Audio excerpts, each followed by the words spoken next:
Hi guys, ಎಲ್ಲರೂ ಹೇಗಿದ್ದೀರಾ? I hope ಎಲ್ಲರೂ ಚೆನ್ನಾಗಿದ್ದೀರಾ ಅಂತ ಭಾವಿಸ್ತೀನಿ. ನಾನು ನಿಮ್ಮ ಪ್ರೀತಿಯ ಲಿಖಿತ. ನಾವೆಲ್ಲಪ್ಪ ಹೊರಟಿದ್ದೀವಿ ಅಂದರೆ ಧರ್ಮಸ್ಥಳಕ್ಕೆ. ನಾವು ಹೋದಾಗ ಈ ಕೇಸೆಲ್ಲ ನಡೀತಾ ಇತ್ತು, ಹಾಗಾಗಿ ಬಸ್ಸೆಲ್ಲ ಫ್ರೀ ಇದೆ ಅಂತೇಳ್ಬಿಟ್ಟು ನಾವು ಬಸ್ಸಲ್ಲೇ ಹೋದ್ವಿ.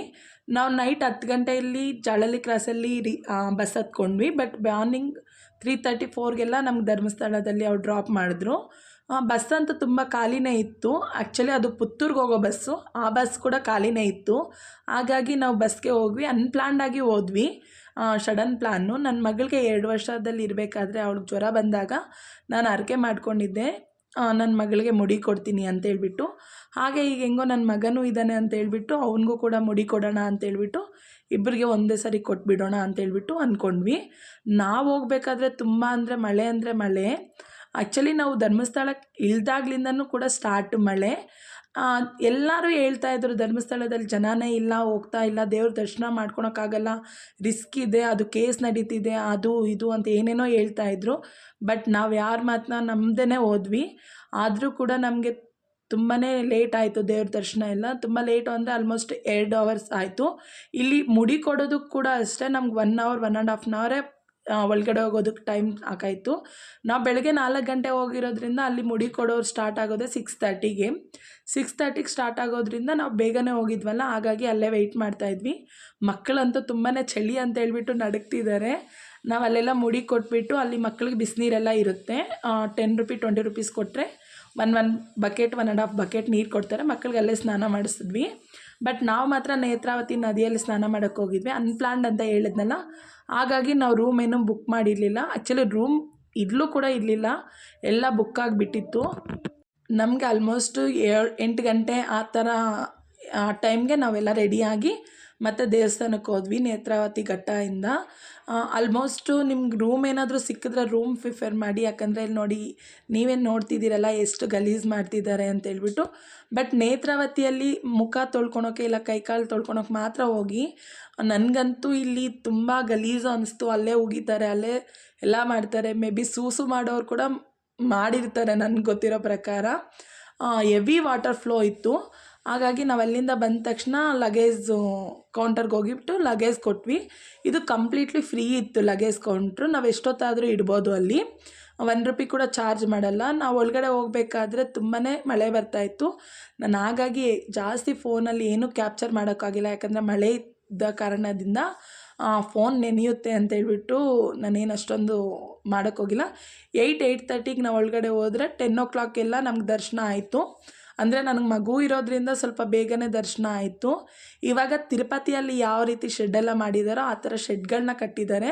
ಆರಾಮ್ಸೆ ನಾವು ಅಲ್ಲಿ ಹೋಗಿ ರೆಸ್ಟ್ ಮಾಡ್ಬೋದು, ನಿಂತ್ಕೊಳೋ ಅವಶ್ಯಕತೆ ಅಷ್ಟೊಂದೇನಿರಲ್ಲ. ನಾವು ಒಳಗಡೆಯಿಂದ ಆಚೆ ಬರೋ ಅಷ್ಟೊತ್ತಿಗೆ ಸ್ವಲ್ಪ ಮಳೆ ನಿಂತಿತ್ತು. ಹಾಗೆ ಸ್ವಲ್ಪ ಹೊತ್ತಿಗೆ ಬಿಸಿಲು ಕೂಡ ಸ್ಟಾರ್ಟ್ ಆಯಿತು. ನಾವು ಕೂಡ ಅಲ್ಲಿ ಫೋಟೋಸ್ ವಿಡಿಯೋಸ್ ಎಲ್ಲ ತಗೊಂಡು ಬಂದ್ವಿ. ನಾವು ಹೋದಾಗ ಚಿನ್ಮಯ ಕೇಸೆಲ್ಲ ನಡೀತಾನೆ ಇತ್ತು ಇನ್ನೂ. ಅಂದರೆ ಅದೇನೋ ಬುಡೆ ತೆಗಿಯೋದು ಅದು ಇದು ಏನೋ ಸಮಥಿಂಗ್ ಎಲ್ಲನೂ. ಬಟ್ ನಮಗಂತೂ ದೇವ್ರ ದರ್ಶನ ತುಂಬ ಚೆನ್ನಾಗಾಯಿತು. ತುಂಬಾ ಜನ ಬಂದಿದ್ದರು ಕೂಡ. ಈ ನ್ಯೂಸ್ ಚಾನಲ್ಲು ಇದು ಅದು ಏನೇನೋ ಹೇಳ್ತಾ ಇರ್ತಾರೆ. ಸ್ವಲ್ಪ ಜನ ಎಲ್ಲನೂ ಅಲ್ಲಿ ಜನನೇ ಇಲ್ಲ, ತುಂಬ ಡೇಂಜರ್ ಪ್ಲೇಸು, ಹೋಗಬೇಡಿ ಅಂತ. ನಾವು ನಂಬಿರೋ ದೇವರು ಏನು ಮಾಡ್ತಾರೆ ಹೇಳಿ? ಇಷ್ಟು ದಿನ ನಾವು ನಂಬಿದ್ದೀವಿ, ಇಷ್ಟು ದಿನ ಏನು ಡೇಂಜರ್ ಇಲ್ಲದೆ ಇರೋ ಪ್ಲೇಸು. ಈಗ ಸಡನ್ನಾಗಿ ಯಾರೋ ಏನೋ ಸುಳ್ಳಾಪಾದನೆಗಳು ಅದು ಇದು ಅಂತೇಳ್ಬಿಟ್ಟು ಹೇಳ್ದಾಗ ನಮ್ಗೆ ಬಂದುಬಿಡುತ್ತಾ ಹೇಳಿ? ಹಾಗಾಗಿ ಯಾರು ಯಾವುದನ್ನೇ ಕೂಡ ನಂಬೇಡಿ. ದೇವ್ರನ್ನ ನಂಬಿ, ದೇವ್ರ ಭಕ್ತಿಯಿಂದ ನಂಬಿ ನಮಗೆ ಒಳ್ಳೇದು ಮಾಡ್ತಾರೆ ಯಾವತ್ತೇ ಆಗಲಿ. ಹಾಗೆ ಧರ್ಮಸ್ಥಳದಿಂದ ಸೌತಡ್ಕ ಗಣಪತಿಗೆ ಅಪ್ ಆ್ಯಂಡ್ ಡೌನ್ಗೆ 100 ರೂಪೀಸ್ ತಗೊತಾರೆ. ಟ್ಯಾಕ್ಸಿ ಎಲ್ಲ ಇರುತ್ತೆ, ಶೇರಿಂಗು. ನಾವು ಅಲ್ಲಿಂದ ಸೌತಡ್ಕ ಬಂದ್ವಿ. ಸೌತಡ್ಕದಲ್ಲಿ ನೋಡಿ ಗರ್ಭಗುಡಿ ಇಲ್ಲ, ಮಳೆ ಬಂದರೂ ಕೂಡ ದೀಪ ಎಲ್ಲ ಆರಲ್ಲ. ನಮಗಂತೂ ಎಲ್ಲ ಕಡೆಯೂ ಮಳೆ ಮಳೆ ಮಳೆ, ತುಂಬ ಮಳೆ ಇತ್ತು. ಆದರೂ ನಾವು ದೇವ್ರ ದರ್ಶನಕ್ಕೆ ಹೋಗ್ಬೇಕಾದ್ರೆ ಮಳೆ ಏನು ಇರಲಿಲ್ಲ. ಮತ್ತು ನಾವು ಅಲ್ಲಿಂದ ಕುಕ್ಕೆಗೆ ಬರಬೇಕಾದ್ರೆ ತುಂಬ ಮಳೆ ಅಂದರೆ ತುಂಬ ಮಳೆ ಇತ್ತು ಬಸ್ಸಲ್ಲಿ. ನಾನೇನು ವಿಡಿಯೋ ಕ್ಯಾಪ್ಚರ್ ಏನು ಮಾಡೋಕ್ಕೆ ಹೋಗಿಲ್ಲ, ಯಾಕಂದರೆ ಚಾರ್ಜ್ ಹಾಕೊಳಕ್ಕೆ ಮತ್ತೆ ರಿಸ್ಕ್ ಆಗುತ್ತೆ ಅಂತೇಳ್ಬಿಟ್ಟು. 1 ಡೇ ಅಪ್ ಆ್ಯಂಡ್ ಡೌನು ಅಲ್ವಾ, ಹಾಗಾಗಿ. ಮತ್ತು ಅಲ್ಲಿಗೆ ನಾವು ಧರ್ಮಸ್ಥಳಕ್ಕೆ ಬಂದಾಗಲೂ ಕೂಡ ತುಂಬ ಮಳೆ ಇತ್ತು. ನೋಡಿ ವ್ಯೂ ಎಲ್ಲ ಯಾವ ಥರ ಇದೆ ಅಂತೇಳ್ಬಿಟ್ಟು, ಒಳ್ಳೆ ಸಿನಿಮಾದಲ್ಲಿ ತೋರಿಸ್ತಾರಲ್ವ ಆ ಥರ ಎಲ್ಲ ವ್ಯೂ ಎಲ್ಲ ತುಂಬ ಚೆನ್ನಾಗಿತ್ತು. ನನಗೆ ತುಂಬಾ ಖುಷಿ ಕೊಡಿಸ್ತಾ ಇತ್ತು ಮನಸ್ಸಿಗೆಲ್ಲನೂ. ನಾವು ಮಧ್ಯಾಹ್ನ ಲಂಚ್ ಅಲ್ಲೇ ತಿನ್ಕೊಂಡ್ವಿ ಕುಕ್ಕೆಯಲ್ಲಿ. ಬಟ್ ನಮಗಲ್ಲಿ ಏನು ಅಷ್ಟೊಂದು ಇಷ್ಟ ಆಗಲಿಲ್ಲ. ದೇವ್ರ ಪ್ರಸಾದ ನಾವು ಹೋಗೋ ಅಷ್ಟೊತ್ತಿಗೆ ಕ್ಲೋಸ್ ಆಗಿತ್ತು. 3 ಗಂಟೆ ಆಯಿತು ನಾವು ರೀಚ್ ಆಗೋ ಅಷ್ಟೊತ್ತಿಗೆ. 3 ಗಂಟೆಗೆಲ್ಲ ದೇವ್ರ ಪ್ರಸಾದ ಕ್ಲೋಸ್ ಮಾಡಿರ್ತಾರಲ್ವ, ಹಾಗೆ ಈ ಥರ ಸಂಗೀತ ಎಲ್ಲ ಆಡೋರೆಲ್ಲ ಬಂದಿದ್ದರು. ತುಂಬಾ ಚೆನ್ನಾಗಿತ್ತು. ನಾವು ದೇವ್ರ ದರ್ಶನ ಎಲ್ಲ ಮುಗಿಸ್ಕೊಂಡು ಬಂದ್ವಿ. ಇಲ್ಲಿ ಕೂಡ ನಮಗೆ ಲಗೇಜ್ ಕೌಂಟ್ರ್ ಇರುತ್ತೆ, ಅದು ಕೂಡ ಕಂಪ್ಲೀಟ್ಲಿ ಫ್ರೀನೇ. ಆರಾಮ್ಸೆ ನೀವು ಲಗೇಜ್ ಎಲ್ಲ ಅಲ್ಲಿ ಇಟ್ಬಿಟ್ಟು ಹೋಗ್ಬೋದು ದೇವ್ರ ದರ್ಶನಕ್ಕೆ ನೆಮ್ಮದಿಯಾಗಿ.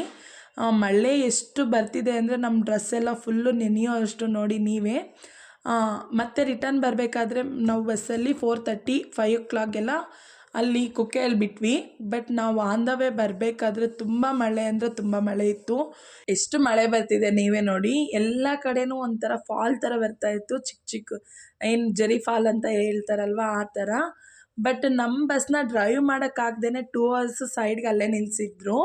ಬಟ್ ಬಸ್ಸಲ್ಲಿರೋರೆಲ್ಲ ಫುಲ್ ಎಂಜಾಯ್ ಮಾಡಿದ್ರು. ಹಾಗೆ ಸ್ವಲ್ಪ ಭಯ ಕೂಡ ಆಯಿತು, ನಾವು ಹೇಗಪ್ಪ ರೀಚ್ ಆಗೋದು ಮತ್ತು ಮನೆಗೆ ಅಂತ ಹೇಳ್ಬಿಟ್ಟು. ಬಸ್ಸೇ ಡ್ರೈವ್ ಮಾಡೋಕ್ಕಾಗ್ದೇ 2 ಅವರ್ಸ್ ನಿಲ್ಲಿಸ್ಬಿಟ್ಟಿದ್ರು ಅಂದರೆ ನೀವೇ ಒಂದ್ಸರಿ ಯೋಚನೆ ಮಾಡಿ. ಹಾಗೆ ನಾವು ತುಂಬ ಟ್ರಾಫಿಕ್ ಆಯಿತು ಅಲ್ಲಿ. ಒಂದು ದೊಡ್ಡ ಮರ ಬಿದ್ದುಬಿಟ್ಟು, ಅದು ಹೋಗ್ತಾ ಹೋಗ್ತಾ ಮುಂದೆ ಎಲ್ಲ ಬರುತ್ತೆ ಮರಗಳೆಲ್ಲ ಯಾವ ರೀತಿ ಬಿದ್ದಿದೆ ಅಂತ ಹೇಳ್ಬಿಟ್ಟು.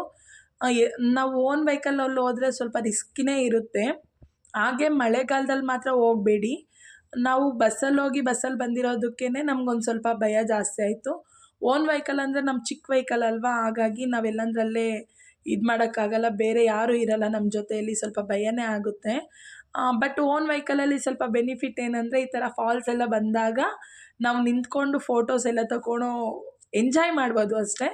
ಬಟ್ ಬಸ್ಸಲ್ಲಿ ಹೋಗೋದು ಸ್ವಲ್ಪ ಸೇಫ್ಟಿ ಅಂತ ಅನಿಸುತ್ತೆ. ನಿಜ ಡ್ರೈವರ್ಗಳಿಗೆ ಆ್ಯಡ್ಸಪ್ ಹೇಳಲೇಬೇಕು. ಅವರೆಷ್ಟು ಕೇರ್ಫುಲ್ಲಾಗಿ ಡ್ರೈವ್ ಮಾಡ್ತಾರೆ ಅಂದರೆ ಅಷ್ಟು ಕೇರ್ಫುಲ್ಲಾಗಿ ಡ್ರೈವ್ ಮಾಡ್ತಾರೆ. ನೋಡಿ ನೀವೇ, ಈ ಮರಗಳೆಲ್ಲ ಬಿದ್ದಿರೋದು ಚಿಕ್ಕ ಮರಗಳಂತಲೇ ಹೇಳ್ಬೋದು. ಇನ್ನು ಮುಂದೆ ತುಂಬ ದೊಡ್ಡ ಮರಗಳು ಬಿದ್ದಿದೆ. ಹಾಗಾಗಿ ನಮ್ಗೆ ಸ್ವಲ್ಪ ಟ್ರಾಫಿಕ್ಕು ಮತ್ತು ಸ್ವಲ್ಪ ಲೇಟ್ ಆಯಿತು ಮನೆ ರೀಚ್ ಆಗೋ ಅಷ್ಟೊತ್ತಿಗೆ. ನಾವು ಮತ್ತೆ ಬ್ಯಾಂಗ್ಳೂರು ಜಾಲಹಳ್ಳಿ ಕ್ರಾಸಿಗೆ ಬರೋ ಅಷ್ಟೊತ್ತಿಗೆ ಆಲ್ಮೋಸ್ಟ್ 1 ಆಗಿತ್ತು. ನೋಡಿ ಎಲ್ಲ ಮರಗಳು ಬಿದ್ದಿದೆ, ತುಂಬಾ ಮರಗಳು ಬಿದ್ದಿದೆ.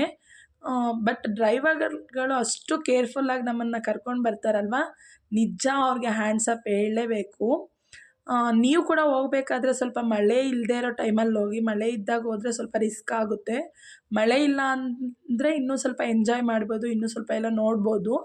ನಮ್ಗೆ ಆ ಮಳೆ ಇರೋದ್ರಿಂದನೇ ಸ್ವಲ್ಪ ಎಲ್ಲ ಕಡೆಯೂ ಸ್ವಲ್ಪ ಸ್ವಲ್ಪ ಲೇಟ್ ಆಯಿತು. ಧರ್ಮಸ್ಥಳದಲ್ಲಿ ಮಳೆ ಇರೋದ್ರಿಂದ ಲೇಟ್ ಆಯಿತು, ಕುಕ್ಕೆಯಲ್ಲೂ ಮಳೆ ಇರೋದ್ರಿಂದ ಲೇಟ್ ಆಯಿತು. ಆಲ್ಮೋಸ್ಟ್ ಎಲ್ಲ ಕಡೆಯೂ ಲೇಟ್ ಆಯಿತು. ಪಾಪ ಒಂದು ಹುಡುಗ ಅಂತೂ ಗ್ಲಾಸ್ನ ಒರೆಸ್ತಾ ಕೂತ್ಕೊಂಡ್ಬಿಟ್ಟಿದ್ರು. ಅಷ್ಟು ಮಾಡಿದ್ರೂ ಕೂಡ ನಮಗೆ ಸ್ವಲ್ಪ ಹಾಸನಕ್ಕೆ ಬರೋವರೆಗೂ ಸ್ವಲ್ಪ ರಿಸ್ಕೇ ಅನಿಸ್ತು.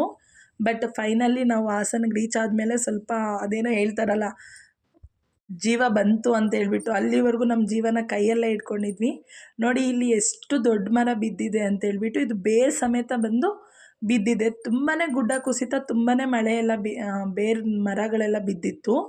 ನೀವು ಹೋಗಬೇಕಾದ್ರೆ ಸ್ವಲ್ಪ ಕೇರ್ಫುಲ್ಲಾಗೇ ಹೋಗಿ. ಹಾಗೆ ಫಾಲ್ ನೋಡಿ ಎಷ್ಟು ನೀರು ಅಂದರೆ ಅಷ್ಟು ನೀರು.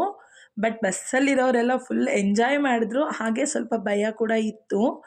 ನನ್ನ ಈ ವಿಡಿಯೋ ಹೇಗೆ ಅನಿಸ್ತು ಅಂತ ಕಾಮೆಂಟ್ ಮಾಡಿ. ನನ್ನ ಈ ವಿಡಿಯೋ ಇಷ್ಟ ಆಗಿದೆ please like, share, subscribe my channel.